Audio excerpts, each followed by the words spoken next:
विद्यादायिनी वंदनीय मां सरस्वती को प्रणाम करते हुए, मां वागीश्वरी के चरणों में नमन करते हुए, त्रिपुरारी त्रिनेत्रधारी भोले शंकर को याद करते हुए मैं आप सभी व्यूवर्स का अपने YouTube चैनल त्रिनेत्र ज्ञान धारा पर स्वागत करता हूं, हार्दिक अभिनंदन करता हूं। मित्रों, आज जिस टॉपिक पर बात करने वाला हूं, जो दिमाग में आ रहा है, वो टॉपिक है शक्ति संघर्ष से प्राप्त होती है, शक्ति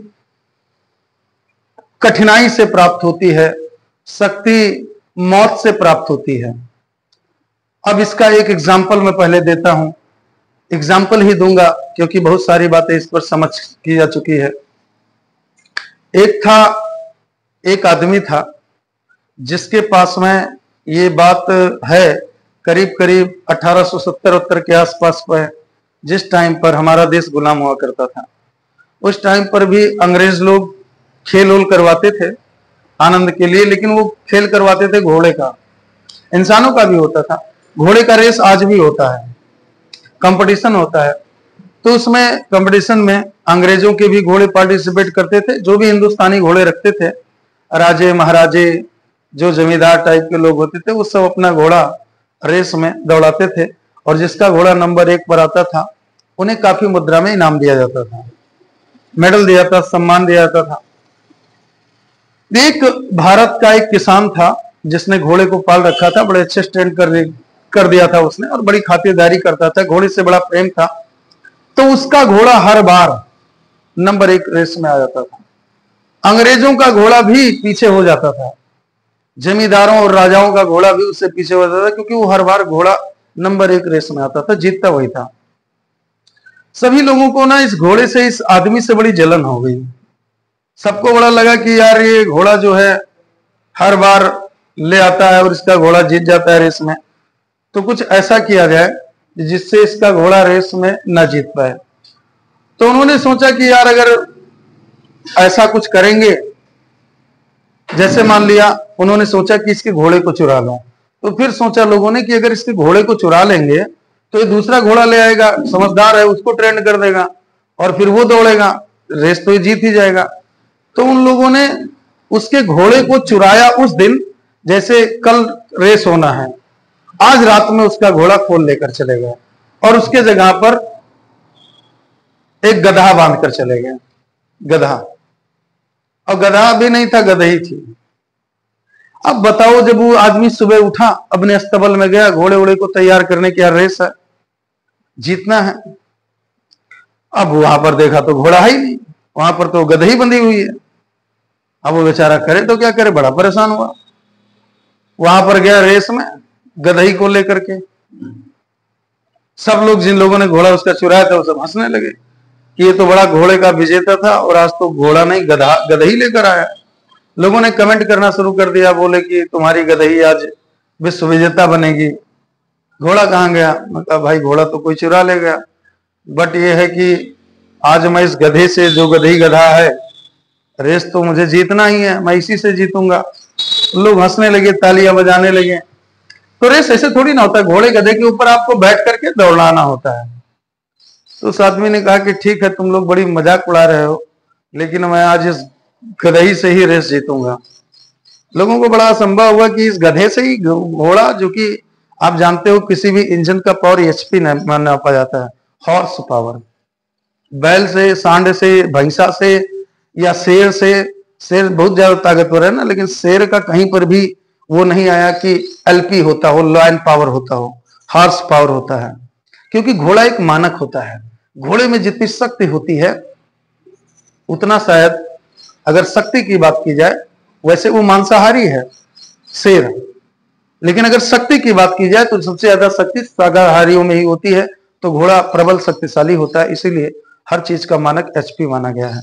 रेल का इंजन भी बनता है ना, उसमें भी HP में ही इंजन नापा जाता है कि कितनी पावर है।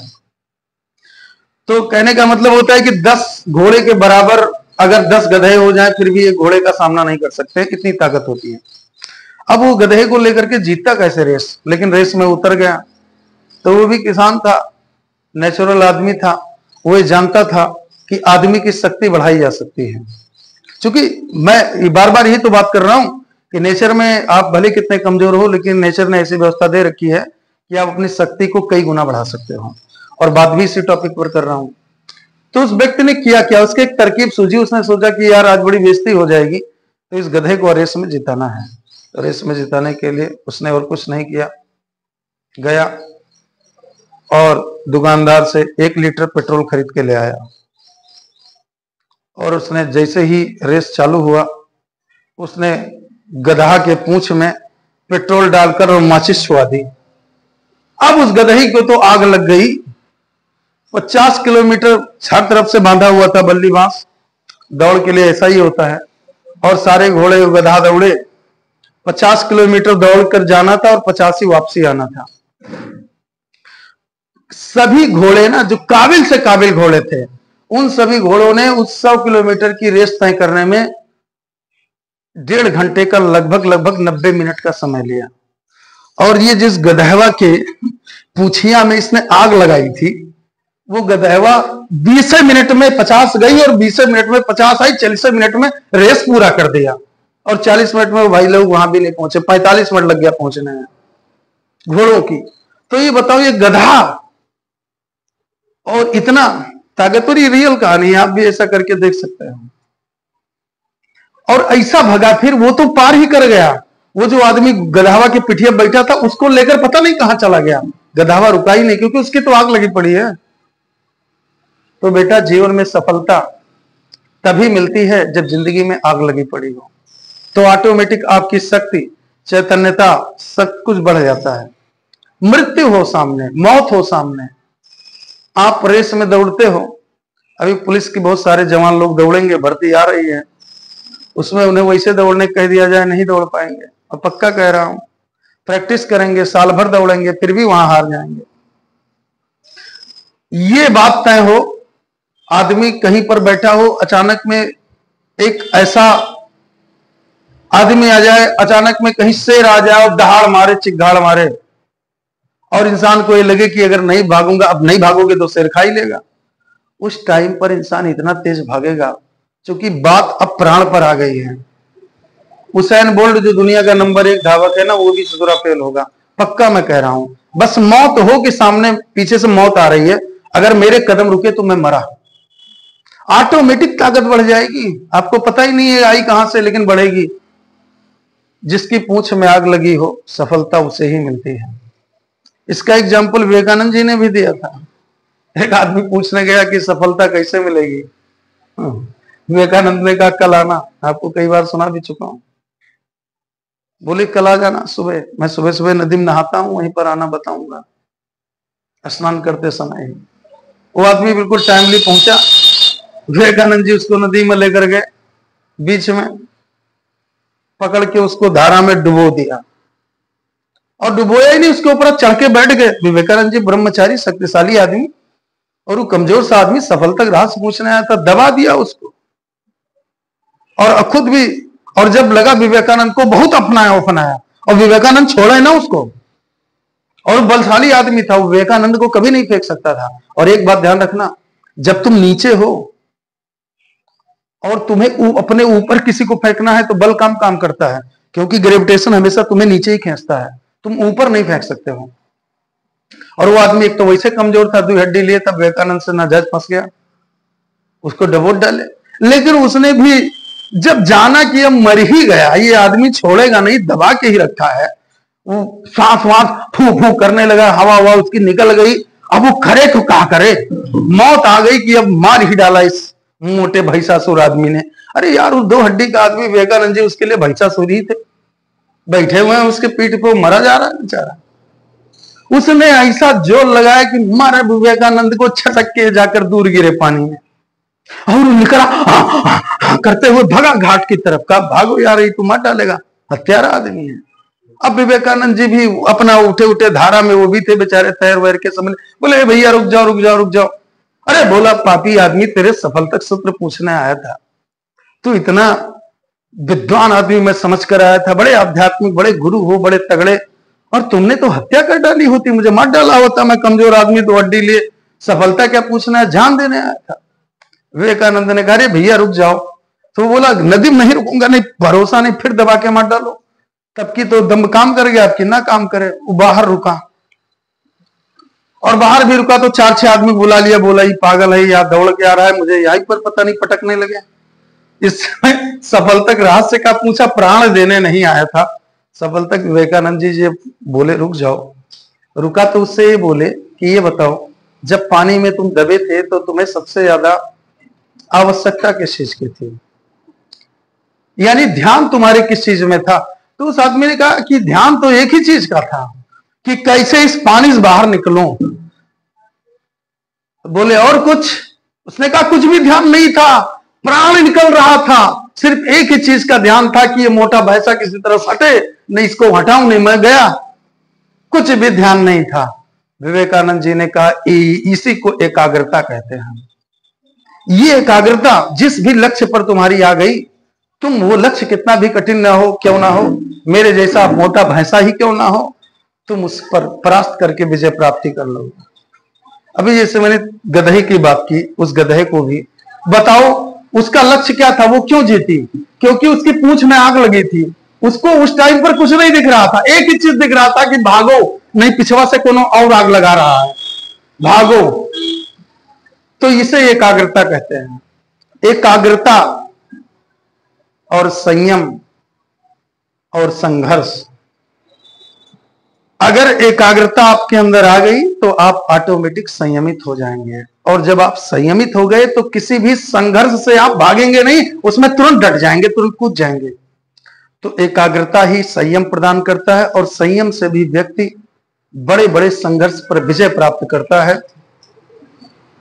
और जिसने भी अपने संघर्षों पर एकाग्रता और संयम के जरिए विजय प्राप्त किया, सफलता के द्वार उसके लिए खुल जाते हैं, सफलता उसकी दासी हो जाती है। प्रकृति में जितनी भी शक्तियां हैं वो सब उसके अनुकूल काम करने लगती हैं, ऑटोमेटिक, कुछ करना नहीं होता है। एकाग्रता, फोकस, कंसंट्रेशन, ये बहुत बड़ा मूल मंत्र है। तो हर सफलता का द्वार एकाग्रता ही खोलता है, और कोई रास्ता ही नहीं है। सबसे बड़ा मूल मंत्र यही है। और एकाग्रता का मतलब ही यही होता है कि आप दुनिया की हर चीज को भूल जाएं, एक ही चीज याद रह जाए। मुझे जब एकाग्र होना होता है तो मैंने देखा है शरीर में बहुत सेंटर हैं, बहुत सेंटर। बहुत सारे योगी को देखोगे आप, वो कहेंगे कि यहां पर ध्यान करो, आज्ञा चक्र पर। आप यहां पर ध्यान करोगे, ऐसे यहां पर कुछ देखने की कोशिश करोगे, आप कभी एकाग्र नहीं हो पाओगे। आप हृदय केंद्र पर ध्यान करोगे, कभी एकाग्र नहीं हो पाओगे। लेकिन आप कभी भी अपने पेट को, जब सांस को भरो तो पूरा इसे फुलाओ, और जब सांस निकालो तो पेट को दबा लो। भले यहां सांस निकले या ना निकले, लेकिन जब भी पेट सांस बाहर निकले, पेट को अंदर दबाओ, और तुम्हें यह महसूस हो कि पेट अब अंदर गया, अब पेट बाहर आया। 10 मिनट तुम ऐसा करके देख लो। पूरा ध्यान तुम्हारा नाभि केंद्र पर हो, नाभि पर हो कि ये फूला है पचका। ऐसे ढांकना नहीं है, तुम देख कहीं पर भी रहे हो, लेकिन ध्यान उसी पर होना चाहिए कि हवा गई, ऑटोमेटिक तुम देखोगे दिमाग से सारे विचार शांत हो जाएंगे। तुम ये भी भूल जाओगे कि हवा आ रही है जा रही है, भूल जाओगे, एकाग्रता आ जाएगी। नाभि केंद्र एकाग्रता का सूत्र है, नाभि केंद्र आनंद का सूत्र है। जब भी मजा ना आ रहा हो जिंदगी में, जिंदगी नीरस से लग रही हो, लग रहा हो कि जिंदगी में अब कुछ बचा ही नहीं है, बड़ी निराशा छा गई है, तो बस नाभि केंद्र पर ध्यान करो, तुरंत आनंद उल्लास आ जाएगा। 5-7 मिनट का काम होता है। बहुत लोग कहते हैं ना कि मन व्याकुल सा हो रहा है, छटपट मन कर रहा है। अरे कुछ नहीं करना है, आप अपने अस्तित्व से अलग हो गए हो इसलिए छटपटा रहे हो, अपने मूल स्रोत से कट चुके हो इसलिए छटपटा रहे हो, इसलिए मन नहीं लग रहा है। और मूल स्रोत, प्रकृति का स्रोत, ये नाभि केंद्र है। नाभि केंद्र, जो ये नाभि है, आपको मालूम है बॉडी में जितनी भी नसें हैं, जैसे तुम खाए कोई भी चीज तो गई पेट में और ऊर्जा पूरी बॉडी में मिल जाती है। तुम सर दर्द की दवा खाए हो लेकिन जाएगा पेट में ही, लेकिन वो सर में ही पहुंचकर काम करेगा, अलग नहीं जाएगा। क्यों? क्योंकि नाभि केंद्र से सारी नसें बॉडी की नाभि पर आकर के मिलती हैं। यही केंद्र है, और यहीं से फिर सारा संचालन होता है।